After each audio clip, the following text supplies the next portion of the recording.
ముఖ్యంగా ఆడవాళ్ళ కోసం ఎంత కష్టాన్నైనా ఓర్చుకుంటానని మీకోసం పని చేస్తానని ప్రమాణం చేస్తున్నాను. ఇలా ప్రమాణం చేసిన నేను ఆడవాళ్లకు ఎనుగునిగా పరిచయం అయ్యాను. మా నాన్న గణపతి దేవుడికి పుత్ర సంతానం లేదు కనుక మీ అందరి ముందు నన్ను రుద్రమ్మదేవిలా నిలబెట్టారు.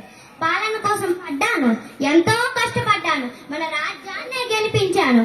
ఇలా సుభిక్షంగా జరిగే ఈ పాలనలో నేనే మీ రుద్రమ్మదేవుడిని అని తెలిసింది. ఒప్పుకోలేదు. కొంతమంది సామాన్యులు నన్ను ఒప్పుకోలేదు. బాధపడ్డాను. మా నాన్నని అలా నిలదీస్తుంటే బాధపడ్డాను, ఎంతో బాధపడ్డాను. సహించలేకపోయాను. నాకు కోపం వచ్చింది. అప్పుడు నేను అన్నాను, ఆడవాళ్ళు అయితే కష్టపడుతున్నారు కదా, మీకోసం ఎంతో కష్టపడుతున్నారు కదా, అదే నేను రాజుని అని తెలిసాక జైలు కొట్టే మీరే నేను రాణిని అని తెలిసాక ఎందుకు నన్ను నిలదీస్తున్నారు? నా ఈ కోపమైన మాటలు విని కొంతమంది సామాన్యులు నన్ను ఎదురు తిరిగారు.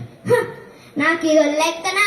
ఓడించాను. నన్ను నిలదీసిన ప్రతి ఒక్కరిని ఓడించాను. ఎప్పుడో ఓడించాను. ఇప్పటి నుండి మొదలైంది నా అద్భుతమైన పాలన. తీరా చూస్తే నా పాలనలో ఒక గొడవ, అది కూడా ఒక నది కోసం. సహించలేకపోయాను. నాకు చాలా కోపం వచ్చింది. అప్పుడు నేను అన్నాను, ఒక తల్లి పాలు తాగిన మీరందరూ అన్నా చెల్లెళ్ళు అక్క తమ్ముళ్ళు అయితే ఒక నది నీళ్లు తాగి ఒరిగేవాళ్ళు అన్నా చెల్లెళ్ళు అక్క తల్లు కాలేమా?